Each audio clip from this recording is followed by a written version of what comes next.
Hello everyone, and welcome to my Young and the Restless official 24 channel. I hope everyone is having a wonderful day. Before we begin, please hit the subscribe button and give this video a thumbs up. The atmosphere inside the Los Angeles hospital turned thick with unease when Noah Newman finally opened his eyes, his voice barely audible but trembling with a confession that sent shockwaves through his entire family. For days, Nick and Sharon had prayed for this moment, for their son to wake up after the brutal accident that nearly cost him his life. But when Noah spoke, his words didn't bring relief or clarity. They brought fear. He didn't talk about the crash or how he ended up in that ditch on the Pacific Coast Highway. Instead, Noah whispered the name that neither of his parents expected to hear, J.T. Hellstrom. And as soon as those two letters left his lips, the room fell deathly silent.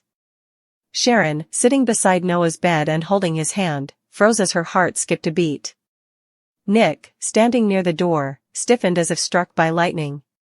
J.T. Hellstrom had been a ghost in their lives for years, a man presumed dead after a twisted web of revenge, buried secrets, and haunting trauma.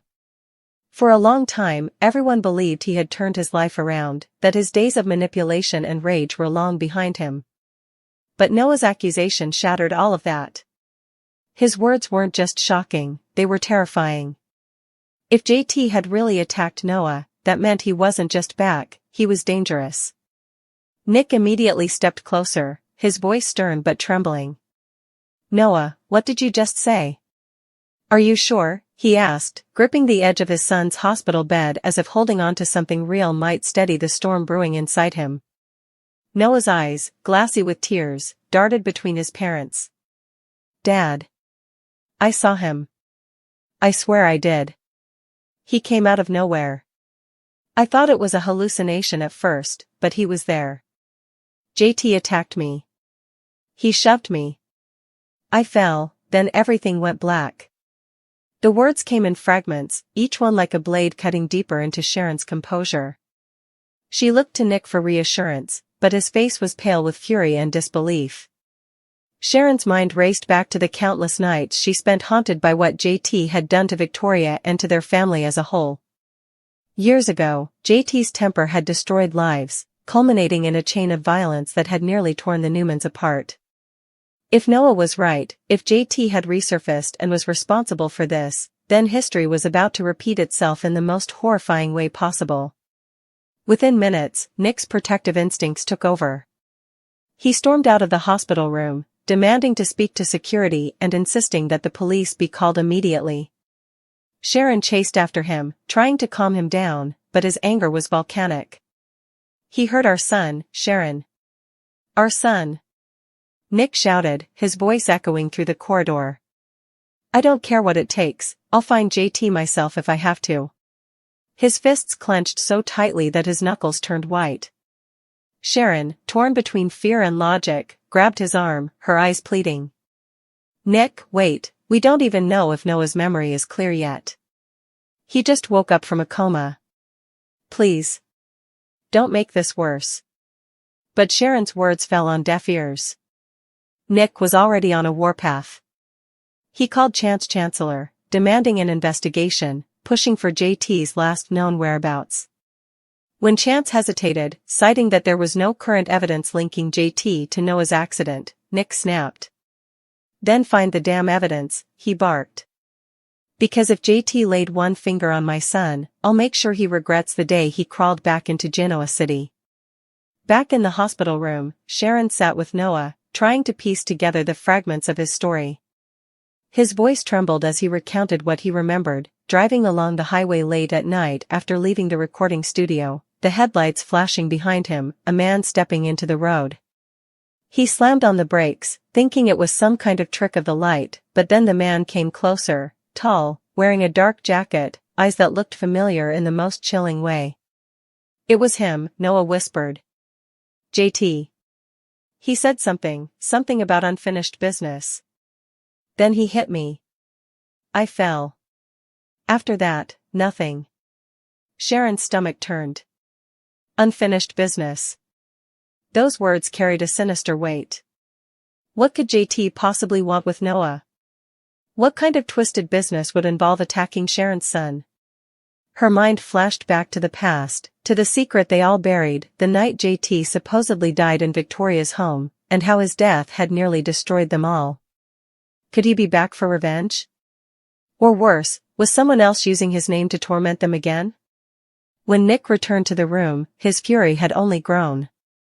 He didn't even sit down, he just paced, muttering under his breath about tracking JT down himself.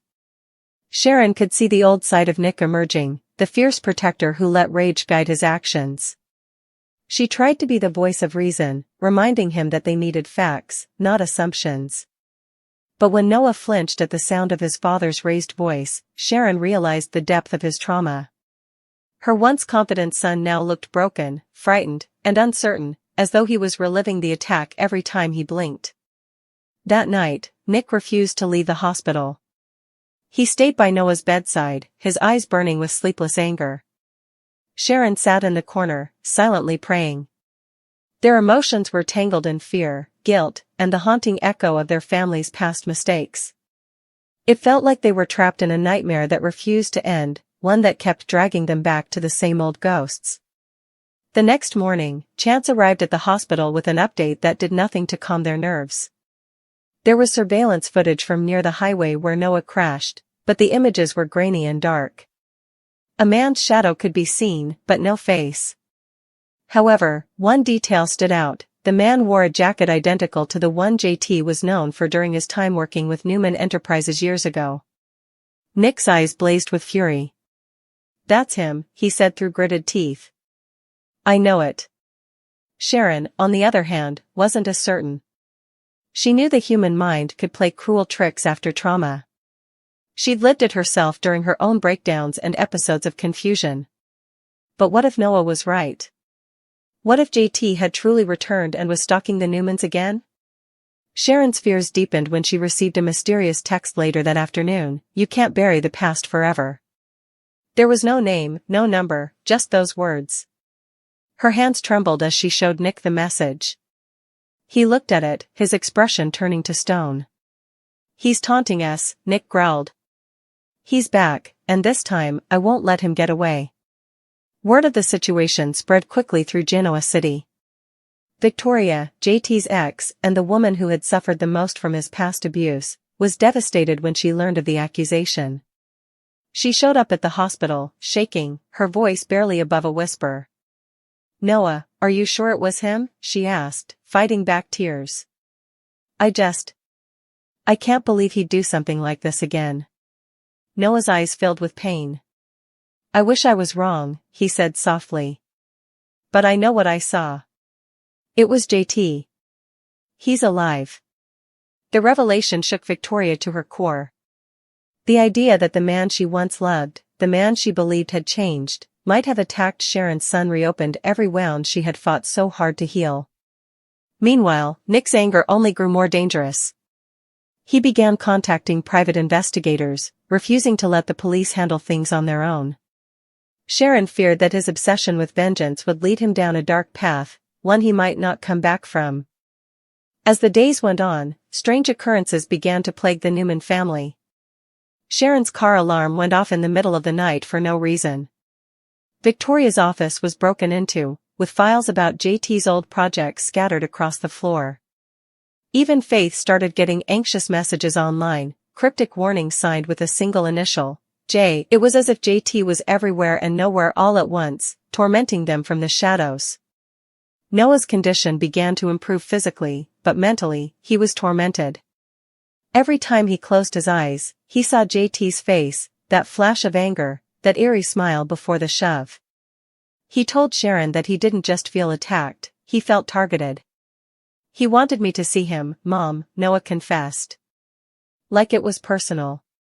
Like he wanted you and Dad to know he's not finished with us." Those words sent chills down Sharon's spine. Could it be revenge for what happened years ago? Did JT blame Sharon and Nick for helping cover up what Victoria and the others did? Or was something else going on, something even more twisted? Meanwhile, Nick's investigation led to an unexpected discovery: someone had accessed JT Hellstrom's old bank account just 2 weeks before Noah's crash. The withdrawal was made in Los Angeles. That was all Nick needed to see. "He's here," Nick said grimly. "And I'm going to find him." Sharon begged him to let the police handle it, but Nick was beyond reason. He was consumed by fury and guilt for not protecting his son, guilt for letting the past resurface and destroy their peace again. As the tension mounted, Sharon started questioning everything. Was JT truly alive, or was someone setting them up? Could this be another one of those twisted revenge schemes that always seemed to follow their family? She knew one thing for sure: someone wanted to break the Newmans, and using Noah as a pawn was the cruelest move yet. The emotional weight became unbearable.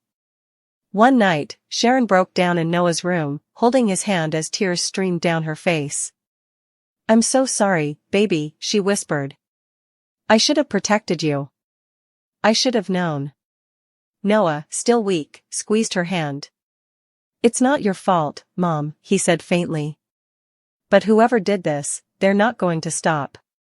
Nick stood at the window, staring out at the city lights, his reflection hard and cold. "Then we won't stop either," he said. "If JT wants a war, he's got one." In that moment, Sharon realized the terrible truth: no matter who was behind the attack, their family was once again being pulled into a dark, dangerous web, one that blurred the line between justice and vengeance. And as JT's shadow loomed larger with every passing day, both Sharon and Nick were forced to confront their deepest fear, that the sins of their past had finally come home to claim their future. But what none of them knew yet was that the truth about Noah's attacker would be even more shocking than anyone imagined, and the person pulling the strings had been closer to them than they ever dared to believe. As the days bled into nights, the hospital became a battleground of whispers and suspicions. Everyone wanted answers, but the more Nick and Sharon searched, the murkier the truth became.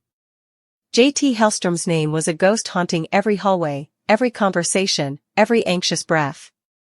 Yet the evidence remained just out of reach, enough to make them believe, but not enough to prove anything. And that was the most terrifying part. Nick refused to rest. He spent his days scouring old files, calling in favors, and speaking to contacts from Genoa City to Los Angeles. His determination bordered on obsession, and Sharon began to fear that her husband's relentless pursuit of justice was slowly turning into something darker. Every lead that fizzled out added another layer to his anger. And every time Noah flinched in his sleep, muttering about the man in the jacket, Sharon's heart twisted. The fear of losing her son all over again was eating her alive. But one evening, something changed. Sharon was sitting in Noah's hospital room when a nurse entered with a sealed envelope addressed to the Newman family.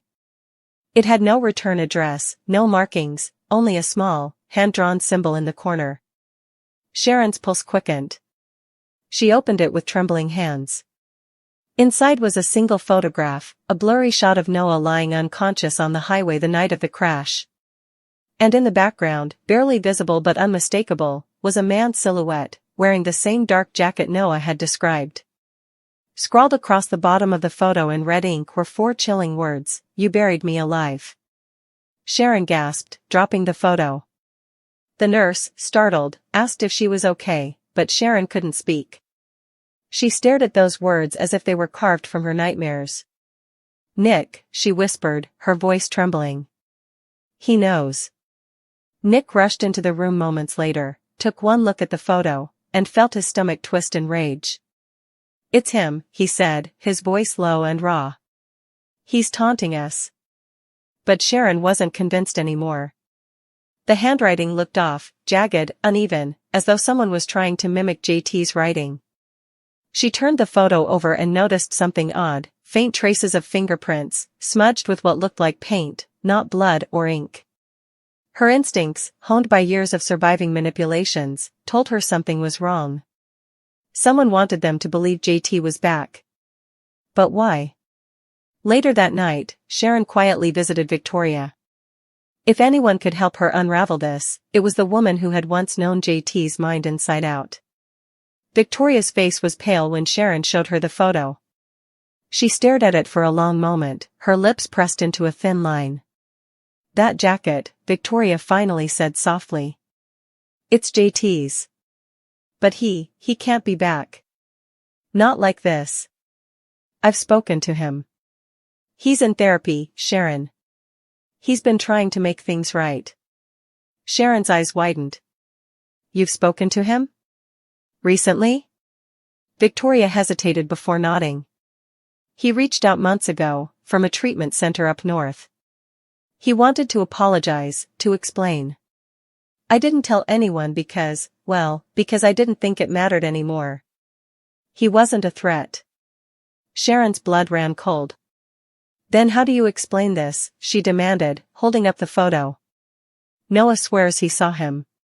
And now this shows up at the hospital? Victoria's voice cracked. I don't know, but if JT really did this, then everything he said about changing was a lie. Nick, who had followed Sharon, heard every word. His anger exploded. You knew he was out there and didn't say a damn thing? He could have killed my son, Victoria. Victoria, tears welling, fired back. You think I'd ever protect him? After what he did to me? I wanted to believe he was better. I didn't know this would happen. The argument spiraled until hospital security intervened, but the damage was done. Trust was breaking down, not just between Nick and Victoria, but between every member of the Newman family.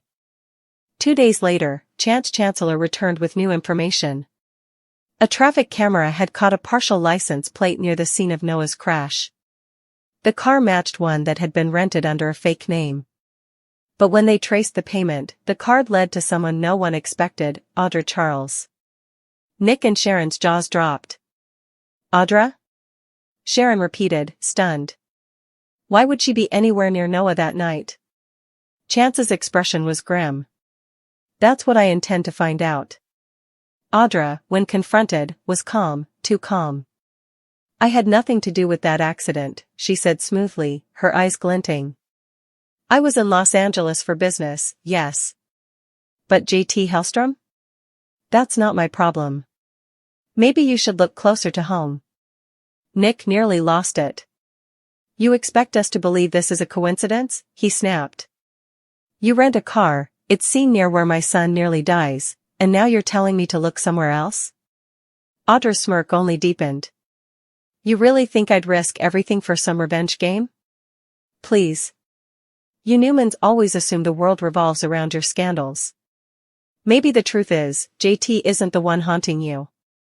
Maybe it's someone you forgot. Her cryptic words sent shivers down Sharon's spine.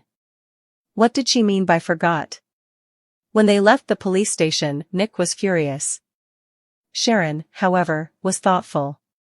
She couldn't shake Audra's tone, the way she sounded almost amused by their fear.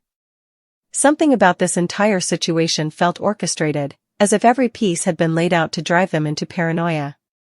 That night, as Sharon sat by Noah's bedside, she noticed something strange. Noah's jacket, the one he'd worn the night of the crash, had been returned from evidence.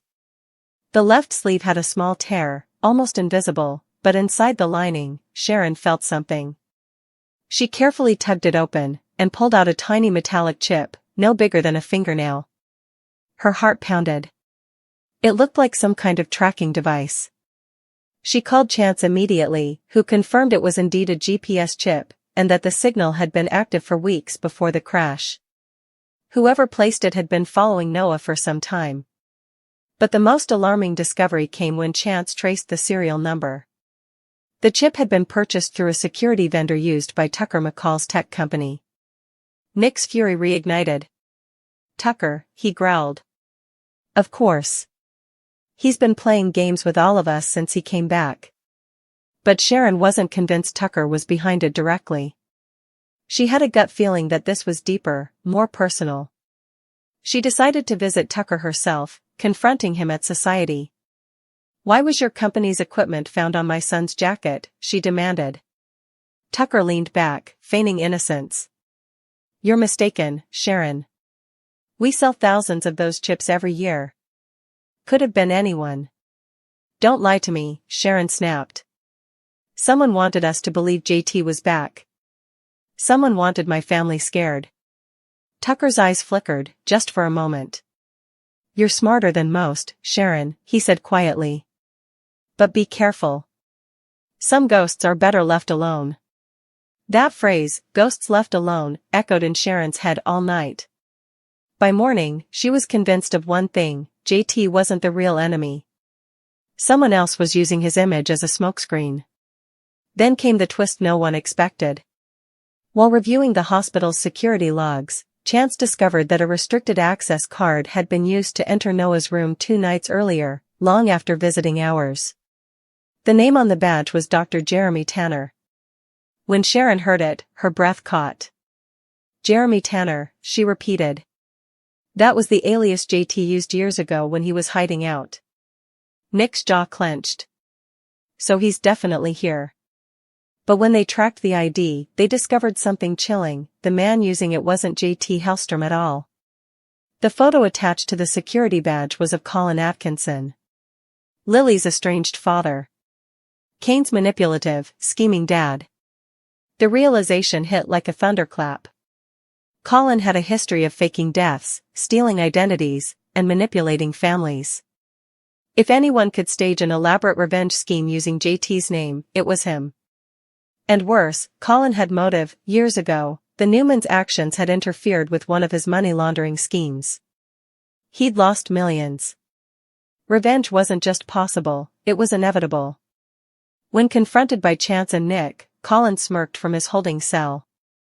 I never touched the boy, he said casually. But I did give him a little scare. Sometimes people need reminders that their past isn't as buried as they think. Nick nearly lunged at him, but Chance pulled him back. Why JT, Colin? Sharon demanded, trembling. Why use his name? Colin's smile widened. Because everyone's afraid of him. All I had to do was plant a few seeds, a jacket here, a note there, and you Newmans did the rest. You destroyed your own peace.